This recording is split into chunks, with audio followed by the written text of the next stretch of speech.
We got the team going today with inflammation. So let's kick it off. Andy, what are we talking about with inflammation today? Yeah, sure. So I wanted to do a podcast on inflammation. It's a big topic, so we won't get into the whole topic today, just a little section of it. But inflammation is a really important topic just because it's the root cause of so many chronic diseases and things that ail us down the road.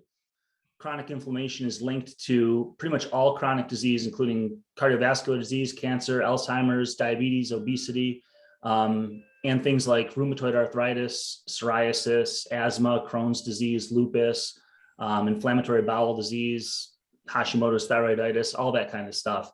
So it's at the kind of root cause level of a lot of things that bother us down the road. Chronic inflammation is. So we really want to figure out how to stop damaging our body on a regular basis, or figure out what is causing that damage and resolve it so that we don't have this low level inflammation going on all the time. Mm-hmm. And Josh, I know you were talking about before the podcast, you had looked up some common causes of chronic inflammation. Mm-hmm. Do you want to kick us off with that? Yeah, sure. First, I want to say, out of, I don't know, the number of years all of us have been in this health and fitness field, one of the things that I've seen is chronic inflammation is very prevalent in the majority of the population. Yeah. Especially this isn't like 20% of people or 10% of people. This is like probably 80% or more. Yeah. And so, I want people to understand that like the inflammation that we're talking about isn't just sore muscles. Right. This is like gut inflammation, brain inflammation. There's so many levels of inflammation that can be poor and chronic. Mm-hmm. And I honestly feel like you had said, Andy, it's the root cause of so many illnesses and diseases. I think this could be the number one, other than the gut microbiome, which they both link, right? Which mm-hmm. we'll get into. But I think of like this is the top two. We have inflammation, chronic inflammation, and then the gut inflammation or the gut microbiome is off, right? Those are the two leading things that I think are sending us to our brain. Is joint pain or stiffness affecting your quality of life?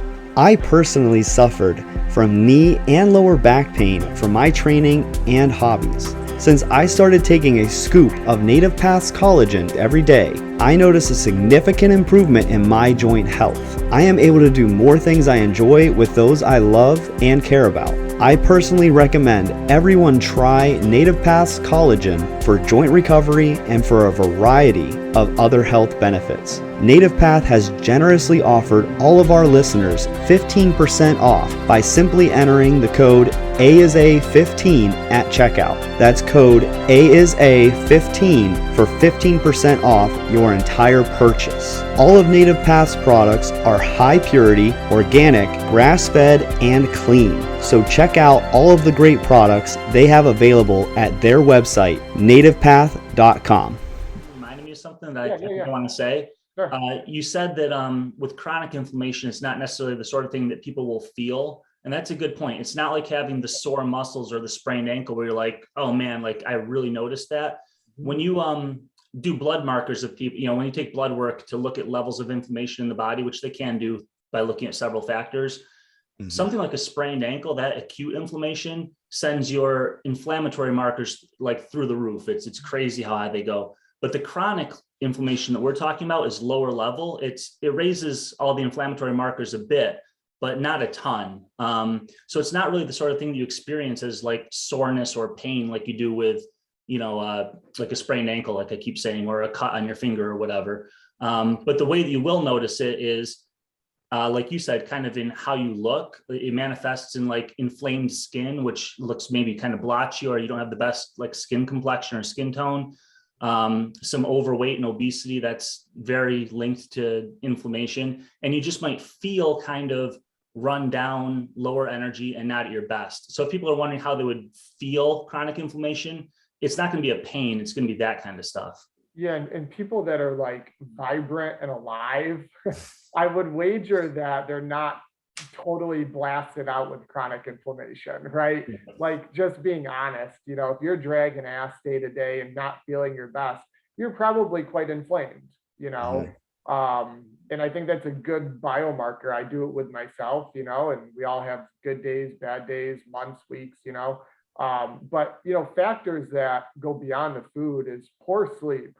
You know, when I get a bad night of sleep or 2 nights of sleep, you know, I can feel just a mammoth difference in inflammation. You know, I just feel off, and I know that my gut is off. I know, you know, healing is off as far as, you know, muscle tissue and repair. And poor sleep leads to definitely long-term chronic inflammation. Yeah. Another would be over or under training. Training, fitness, movement is a stress. And stress leads to chronic inflammation. You know, obviously there's many forms of stress, but exercise can be one of them. So training too much can lead to a chronic inflammation state, and then doing nothing and just sitting on your ass will lead to inflammation also. Yeah. Yeah. Exercise is actually anti-inflammatory to some degree if you do the right amount of it. Like you said, if you overtrain, then you can be chronically inflamed from that. But if you're not exercising at all, then you're not getting the anti-inflammatory benefits that come from some of the endogenous antioxidants that are produced through exercise. Anyway, maybe we'll start with some of the obvious ones in the carbohydrate category, maybe, if you want to kick us off, Ricky. Yeah, I would say like any type of simple sugar would be very highly inflammatory.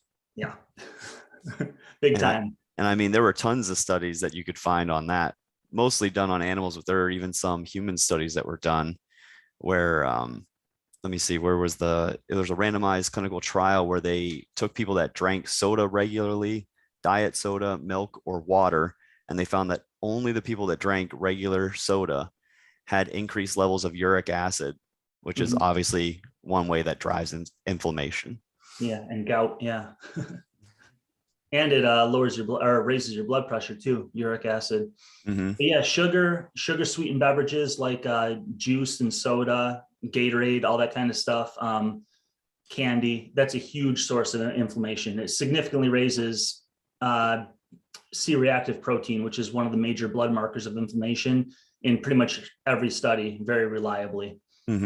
Yeah. And I know that we're going to get into, sorry. Okay, go ahead, Josh. No, I was just going to remind everyone, because I think it's important, like we're saying sugar, and prior to this, we were talking about high blood sugar, yeah, overweight and obesity. So like and then you could even tap into sleep there, right? If you're jacked up on sugar, like there's a lot of, it's all holistic. It's all this somewhat one system, right? So I just want people to continue to see that when there's a hole in the boat, the whole boat starts to sink, you know? So it's amazing how all these things go hand in hand like that. Yeah.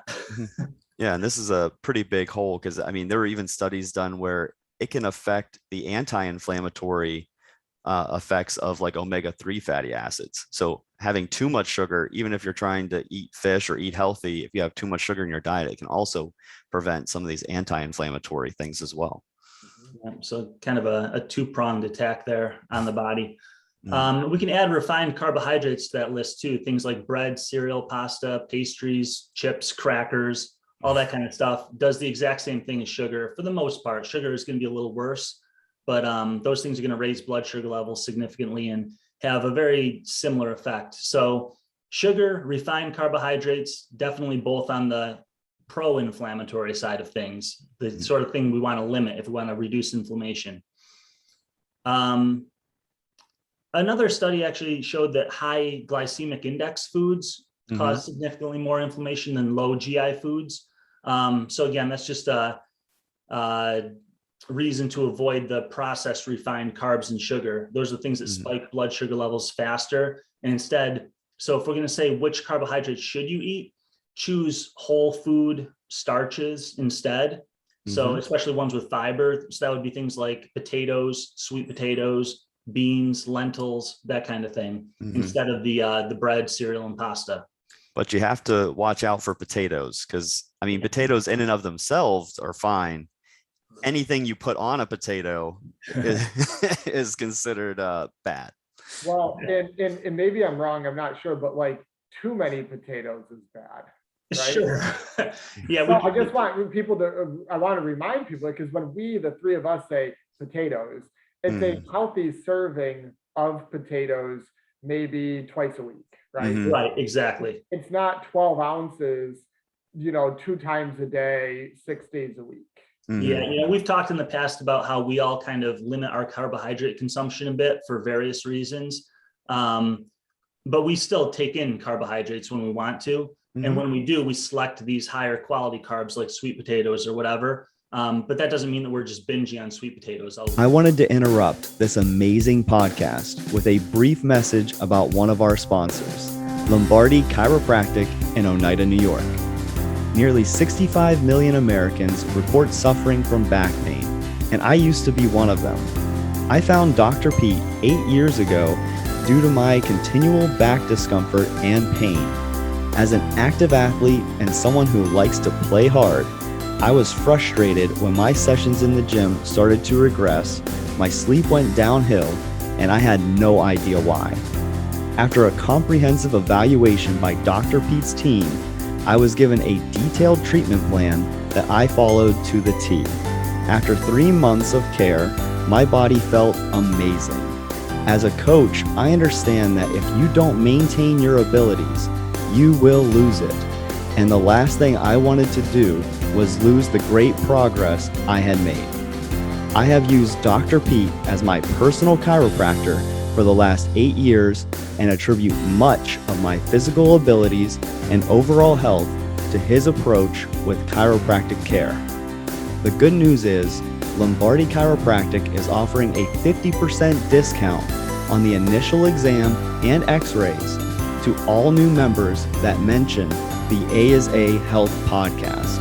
So stop trying to self-diagnose and save yourself time and money by visiting lombardichiropractic.com and schedule your initial consultation today. Give the listeners some tips with supplements. Yeah, let's dive into that. That's the last thing I have, actually. Okay. And I know Ricky was looking into it, so I don't know. Go for it. I mean, I think the obvious one, which we may have already mentioned, was like the fish oil or krill oil. Yep, that's a big one. We use, or have started using as a team, NativePath. Yep. Was the show sponsor, also very high quality. I know we've mentioned this a bunch, but now that we're talking about supplements, it's an unregulated industry for the most part. Yeah. So you should know the products and what's truly in your products. And NativePath for us is number one.